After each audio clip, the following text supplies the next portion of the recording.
That reminds me of the first year the Aggies were here, and they started off with Kevin Sumlin, a new coach, new league. Um, not the new league part, but a new coach, and really I think a new hope for A&M, the program, especially the fans, and I think really unique. I bet for a lot of SEC people, it felt surreal seeing him here today. You know, is it the biggest hire? I'm asking this. I haven't thought about this. Is it the biggest hire in the SEC since Jimbo Fisher to Alabama?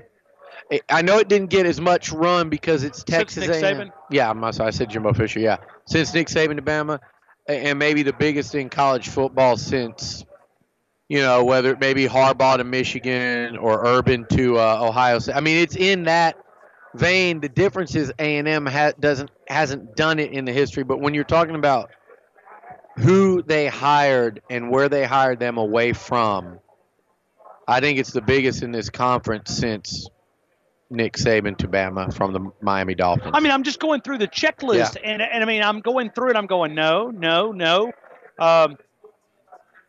I'm not able to come up with anything. I mean, Kirby Smart's done great things at Georgia, yeah, but it wasn't. But I mean, there was a risk there. I mean, you're taking a guy. Well, he'd never been a head coach. Sure. But I mean, you're literally going out and getting a national championship coach to come to your program, and not that he just got fired. It's not like Gene Chizik was a national championship coach, and then he's sitting on the sidelines, and you bring him back in. I mean, you literally went and recruited him. No, it's a good point. I haven't really thought about it, but I don't think there's another one out there. And I don't think it's going to happen overnight. I think the culture is going to change overnight, but I think it'll be a fairly quick ascension for A&M because, I think the timing is right. Not for them to go overtake Alabama, but I think to line up right alongside Auburn and say who's going to challenge these guys and which one of these two. And I'm telling you right now, I'm leaving LSU out of that as long as Ed O's there. You don't like it? I don't know. I don't think they're going to get. And they've beaten A&M 6 years in a row, but that doesn't. They're overall they've been about where A&M's at since the Aggies joined the conference. If you look at it, so has Mississippi State, so has Ole Miss. They've all kind of been lumped together. And really even Auburn, although I'll set Auburn apart because their highs have been a little higher, at least one of them by getting to the title game. But really all five of those teams have kind of been bunched together, beating each other, over these years. I think A&M's 3-3 against Mississippi State, Ole Miss, and Auburn. They're 6-0 against Arkansas, 0-6 against LSU. The difference in their record is they're 1-5 against Bama, but I don't think Ed O's the answer there for them. I think at best they kind of stay where they are, and there's a lot of talent for the next guy. I think at worst this year gets pretty rough for them. I think Ole Miss, Mississippi State both lost the best coaches they've ever had. I think Moorhead will win this year because he's going to inherit a hell of a lot, and then I think you'll have a hard time matching what Dan Mullen did. In Starkville, of all places. I really believe that the timing is right for A&M to have finally gotten it right. And by getting it right, they had to go and get the right head coach. Everything else was in place. You've always talked about that with me. From the very first time we talked, A&M. I've always said it was a gold mine. It's a gold mine waiting to be taken to that next step. I guess, they had to go and get the coach. It doesn't matter. Look at Texas and Charlie Strong. And Tom Herman remains to be seen. Look at Alabama and however many coaches it was before they hired Nick Saban. Look at LSU for about 40 years before Nick got there. It's getting the right guy. Look at Clemson pre-Dabo. Everybody would say the same stuff about Clemson and Auburn that they say about A&M. They're just not the biggest show in town. They're playing second fiddle to somebody in the region.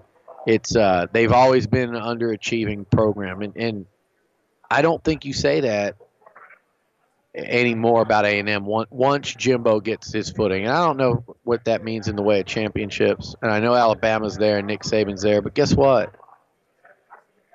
In the last 8 years, Auburn's won a national title, played for another. They've won the West, 3 or 4 times. They've won the SEC a couple times and been in about 4 BCS bowls. So it can be done in the West without being Bama, which I think a lot of people have a hard time figuring out or even comprehending that it's possible. LSU did it, then Auburn did it, all under Nick Saban's watch. Let me ask you, and this is I don't want this to sound like a trick question. Okay. I say Texas is one of the most overrated programs in college football. When I look at them, they want you to believe that there's more to Texas, but when you start looking at the record, it doesn't add up. No. I mean, Alabama took their soul in 2009 or 10. Yeah, there's you a stat right there. Yeah. Since Colt McCoy injured in 2009, look at that stat. Yeah. No 10-win seasons. One ranked season, and that was 19th. And they're 5 games over 500 in the Big 12 overall. A&M is catching grief for being slightly above 500 in the SEC in conference games. Right. They fired a coach for having a record way better than it. Texas has not been relevant in football or basketball since A&M left the league, and even a couple years prior to that. It's amazing. I think Chris Del Conte will change it. I don't know if Tom Herman will change that on the football field, though. Their big celebrations so far, the biggest things they've had to get excited about were a top 5 recruiting finish and scheduling a home-and-home series with Alabama. I mean, they celebrated that as if, hey, the 2 mega powers are meeting. And there are a lot of people that fall for that, right? No, we do in Tuscaloosa. Yeah. We got people because they believe. You just scheduled a 500 team this decade. The media that pushed Texas, but you add it up, it does not add up. I think there's 2 programs to me that are overrated. You didn't even schedule Oklahoma State is what you did. You know what I'm saying? I mean, that's – all right, so here's my question. Okay, I want you to take me locally in that state. We know the Cowboys are there. Mm-hmm. I get it. They'll always get a lot of the attention. Yeah. Where does Texas A&M fit in that pecking order? Since coming to the SEC, mm-hmm. where do they get a lot of exposure? Yeah. Has that increased since obviously Texas has struggled and Texas A&M and the attention? A&M gets a lot of exposure in Texas, and they really always have. But since joining the SEC, you've had things like Johnny Manziel. You've had, they've gone and beaten Bama. You've had the roller coaster that gets attention. I mean, when Texas is up, I'd like to see what will happen now if Texas A&M are both up. Where does that attention go? Because if A&M was up, they'll be up in the SEC, beating teams like LSU or Bama or Auburn or Georgia or Clemson. If they're both up now, I want to see how much that SEC thing helps, because then it would always have been Texas. A&M, though, being in the SEC, where it's really helped, I think, the Aggies, and I think Jimbo Fisher is capitalizing on that. He said today, you can't recruit regionally anymore, and there's no reason to. We recruit coast to coast. Last year they signed a guy from California, not counting JUCOs, let's say. They signed one from California, a couple from Florida, a couple from Alabama, a couple from Louisiana. This year they've got a couple committed from Georgia, a couple more from Florida, Pennsylvania, Virginia. I mean, they're going all over the country to recruit, and I think that's where the SEC has differentiated A&M from anything we've ever seen in College Station. So, yeah, the local media, it's helped. I still want to take it to the ultimate litmus test. But we talked a lot about Texas just then. Here's where that's important. For the first time in 20 years, since I started covering it, 98. Okay, so in 98, Mac Brown was hired in Austin. 99, Bob Stoops showed up in Norman. 2000, Les Miles showed up in Baton Rouge. That's the Bermuda Triangle for A&M football. When those 3 teams are doing that and you're not matching it, it's been 20 years, and I think you would have a hard time, anyone logically arguing with me that A&M doesn't have the best head coaching situation of those four. Lincoln Riley did a great job. He's been a head coach 1 year with the best player in college football. He might end up being the next Bob Stoops or Nick Saban or whoever, Jimbo Fisher, whoever. As of today, right now, Texas A&M has the best head coaching situation of the four. Unlike 20 years ago, they also have the facilities, the stadium, the conference to match it. So it is important to mention Texas if you're talking about A&M football because that's who they're fighting for players for. And there's a reason right now that Texas is doing a hell of a lot of recruiting and good recruiting, but they're doing a lot of recruiting in California and Arizona and stuff because A&M is winning quietly because if Texas does it, it gets hyped up a lot. If A&M does it, it typically doesn't.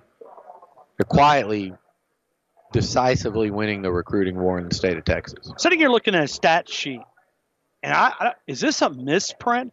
Is the enrollment really 68,000 at Texas A&M? No it's a way. Monster. 68,000 students at Texas A&M? Yeah, it is. By any metric, you know, A&M's got everything you need. You always use the word gold mine, and you're right, because gold well, I mean, I look at the alum base of it's over 500,000. Developing that. It's over 500,000. Trust me. I mean, you know, we have a website that benefits from that, but and they're passionate, man. They love it. That's why they were such a good fit in the SEC. They're not going to places like Ames, Iowa, and Lawrence, Kansas, or Waco, Texas anymore. You know, you're in the they're where they should be, and now they need to win at that level. And I think here's what I love, Ryan. Jimbo Fisher came from Florida State. Tim Brewster's been at Texas and Florida State, and Damian Craig's been kind of throughout the SEC. Mike Elko's coming from Notre Dame. Jerry Schmidt spent 16, 17 years at OU and was at Florida before that. These guys are walking in, and they can't believe what they've walked into. I've talked to them off the record, on the record, and they're just like, wow, this is pretty amazing. This is not even more than we ever expected. And that's even coming from the head guy himself. Just the commitment, the ability to get things done and get what they need to succeed, and just kind of how they've been welcomed. Jimbo Fisher can go eat dinner in College Station with his family and not really get bothered. I mean, you know, but it's not going to ruin your meal. I mean, it is a great place, and the response they've gotten on the recruiting front has been remarkable. And just that excitement level from the coaching staff, I think you're seeing it kind of reflected in how hard they're working, too. I think it's completely energized them even more so than they would have been. All right, so give me this swing game. And let me ask you, you know, you talk about Clemson coming to town the second week of the season. Yeah. Oh, that'd be a swing. If they... I'm thinking about we're talking about a launching pad. Man, could you imagine? I mean, is there any way? Yeah, there is. I don't think they will. I mean, but how about this? Jimbo Fisher's coached against Brent Venables every year for how many years? Called plays against him.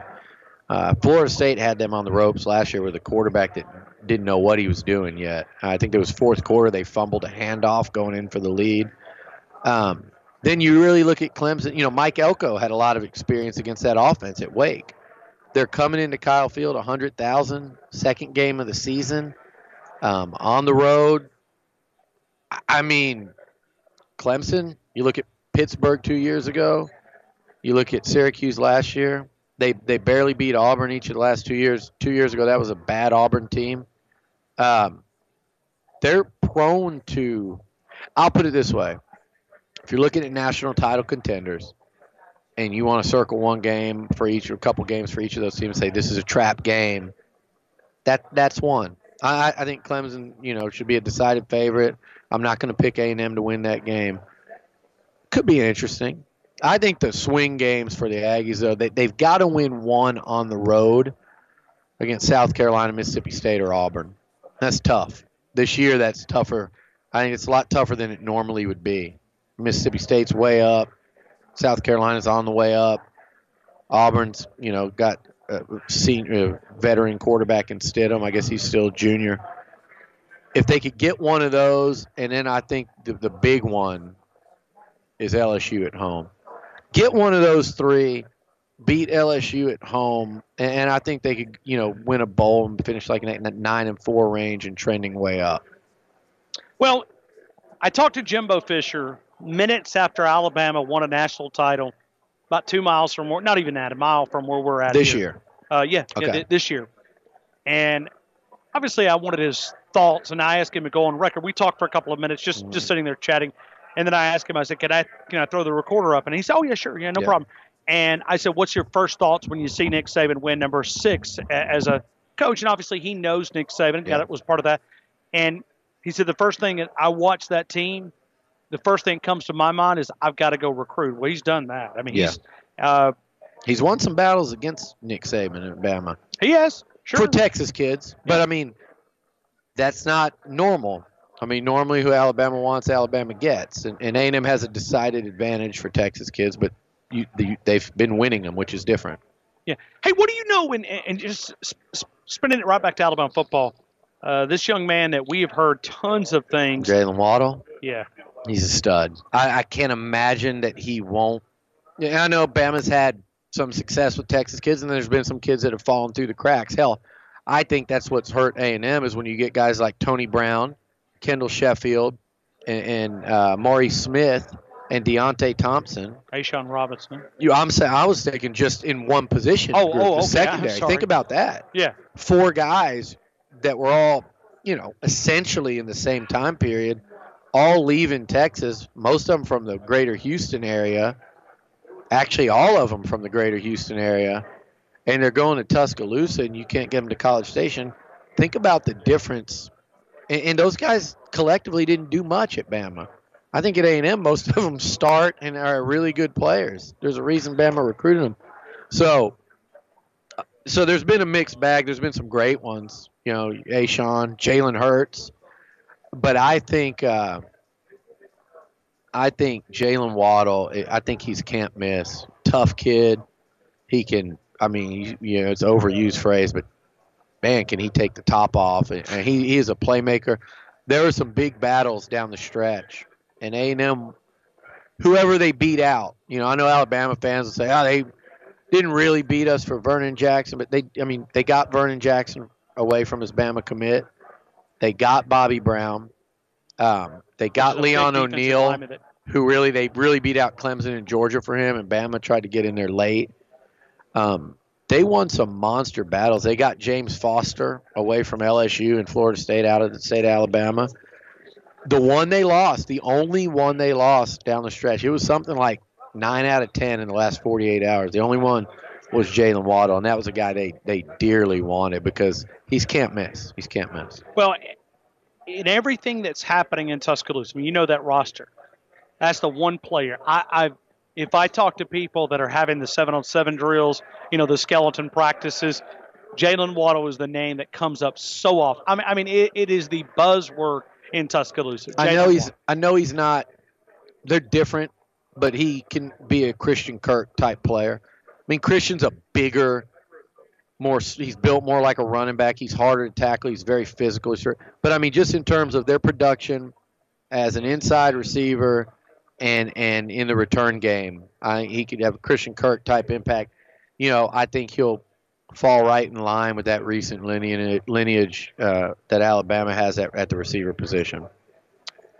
Billy Liucci, hey man, we're pulling for you. We want that rivalry. Yeah, we want it because we want to kick Auburn to the curb. We hate that. Somebody bunch. Needs to, right? No, that bunch, man. Just kind of hanging around. They kind of have Texas. They have Texas ego with Vanderbilt's trophy cap. Yeah. I like it. See, this is when I hear you talk, it reminds me of like the A&M Texas though. Yeah. The Bama, but except the difference is you guys are winning. Yeah, but you got to understand Auburn, man. That's the craziest fan base you've ever been in. And have you covered a game? Have you went? Yeah, but I haven't really just experienced. They're a little bit of a mystery to me. It's such a weird rivalry with A&M right now. It's not a rivalry, but the home teams won every game. I'd say 5 of the 6. Or 4 of the 6. You guys have got to go there. You got to go. Okay. 4 of the 6 have been probably upsets. It's been a really weird, not rivalry, but it's been a weird series since you never know Auburn's so inconsistent. Everybody that says, well, A&M, you can't win it while Alabama's there. Again, I keep pointing to Auburn. Well, if Auburn did it, they haven't been anything special since A&M's joined the league, but yet they've beaten Bama twice. They've won the West. They've won it. They played for a national title.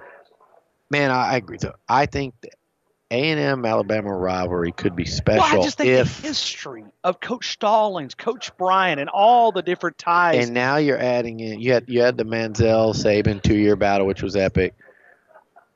Now you're adding in the Jimbo Fisher Nick Saban dynamic. Sure. Man, A&M's obviously got to fight their way into championship contention. They got to knock off some contenders along the way. I do think if anyone's going to do it in the SEC, no, it's outside of Georgia, it's A&M or Florida. Yeah. I mean, because Mississippi State cannot sustain, and we call Auburn, and this is not trying to take a shot. They're a developmental program. About every 4 years, they're going to be really, really good. Yeah. The rest of the time, they're at 8-14. And I think Gus, you start to realize how much of it depends on if he has to have this terrific quarterback play, that the rest of that thing can roll. Hey, just think, I interviewed Billy Liucci for 17 minutes, and I didn't even ask him about the Alabama quarterback situation, man. I mean, how about that? I mean, I survived that one. I mean, you want to say Tua? Are you a Tua or Jalen guy? I mean, Jalen's from Texas. I'm a Tua guy, and I wanted A&M to get Jalen bad out of high school, and a lot of A&M fans, honestly, when the Aggies offered Jalen, it's funny. A&M fans were like, I don't know. He can't really pass very good. And is this kind of really – because when A&M offered him, he wasn't a real well-known commodity. Then I think that's when they committed Tate Martell. Wow, Tate Martell. And then Jalen went to Bama, and everybody kind of raised an eye. Really? They took him? Okay. But the people that knew that, like, at the time, I think Jake Spavital and those guys loved Jalen Hurts, what he was about, what he was made of. They saw what Alabama fans now know, all the substance and the toughness that goes with. But I tweeted this at some point this year. I just don't think they're going to win a national championship with Jalen Hurts quarterbacking, because I think they're going to get to that one game somewhere, whether it's semifinals or a big game against Georgia, where you got to throw. And I just, even when they were beating A&M the last 2 years, I was so unimpressed, and I felt like his inability to connect down the field against weak A&M secondary was what kept A&M in range in those two games. Now, eventually, Alabama choked him out like they do everyone else, but I was sitting there going, man, if he could complete passes, they would just absolutely. So I'm rooting for him. Another guy in him offered that everybody was going, why the hell would we offer him? He's a guy out of Hawaii or, Tua.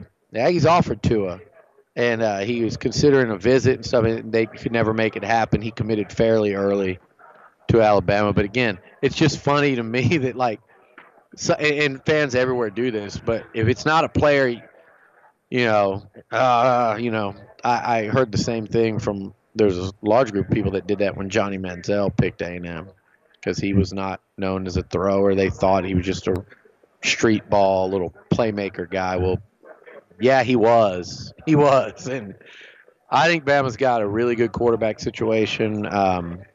I think Jalen's going to ride it out. I don't care what's been said. I think he's there this year. Yeah, I do too. And I've got NFL scouts that have told me on the air, and I got to run the break, that have told me, listen, this guy can play multiple positions. He said, but it's the question: is he willing to do it? Yeah, always the question. Yeah, and that's the, he could, and trust me, with he's make the inroads in Alabama. Whether he makes it in the league or not, what he's been able to do in his character, I mean, dude, he could do anything he wanted to do in the state of Alabama because they're going to embrace it. So, I know you got to run, but Jay is his cliche, but damn if it's not true with him. Jalen Hurts will make a hell of a college football coach one day. Oh, Lord, yeah. Coach his son, learned under Nick Saban. I mean, come on. Yeah, and he has the mentality and the character and everything that you would – And maybe that if that's what he wants to do – I think he'll do it after making some good money playing the game too. Yeah. But I do think, I think long term that could be where you see him. Too. Yeah. And a guy that – and I don't say this a lot. Like, you got to remember, you're the quarterback at Alabama. You're the second most important person in the state. Yeah. And I have heard absolutely. You got to remember, you're in Tuscaloosa, man. You hear about college kids doing college kid things. Yeah. Not Jalen Hurts. He's easy to root for. I still think, too, is the guy, though. But I mean, I'm just talking about just from the behavior standpoint, the high-character kid, Jalen Hurts. Billy Liucci, TexAgs.com, TexAgs.com. Go check out the website.